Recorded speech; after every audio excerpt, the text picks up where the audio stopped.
I wanted to talk about walking in the flesh versus walking in the spirit. So,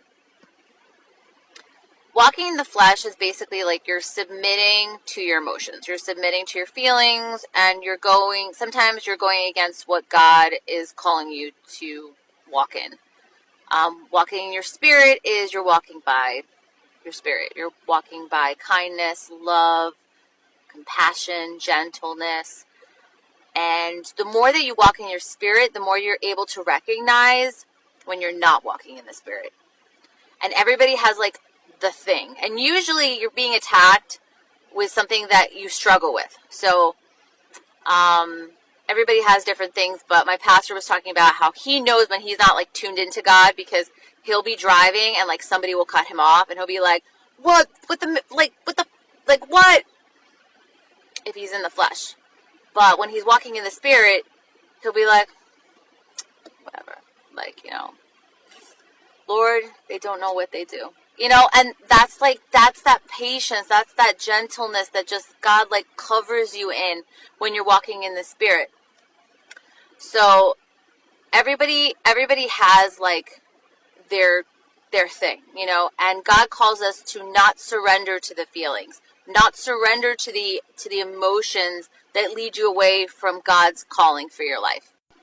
So if you find yourself not walking in gentleness, kindness, compassion, primarily love, you are not walking by the Spirit. You are not walking by the Spirit. If you get irrationally angry and you're like on edge, like check yourself. Like just be like, okay, why am I like this? Why am I feeling these emotions? As women, it's hard. It's hard. Like, that time of the month and you start to feel anxious and you start to feel more emotional. But you know what? God has overcome the world, and he has given us this authority over our flesh. He has given us authority over our feelings. We don't have to surrender to the anxiety. We don't have to surrender to the hormones going bananas. We don't have to. We don't have to. We can actually live in perfect peace through those times.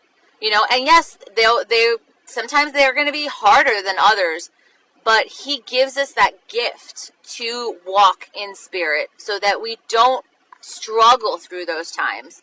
So and then the more that we walk in spirit, the more we kind of coast through it. Because then, if you're flip-flopping back and forth between spirit and flesh, it's going to be harder. But he just asks us just to continue to lean in on him, and just to continue to surrender to him so that he can work through us. Because remember, walking by spirit is not something that we can do on our own. We can't. It's impossible. We have to be tuned into God to be able to walk this walk. And, that includes reading your word, spending time with God, worshiping him, doing all those things that lead you to walk in spirit. And surrender. Surrender it's like the number one thing, realizing that you can't do things in your own strength. It is he who gives you all of this. And yeah, just like a little pep talk for this Wednesday morning. Bye.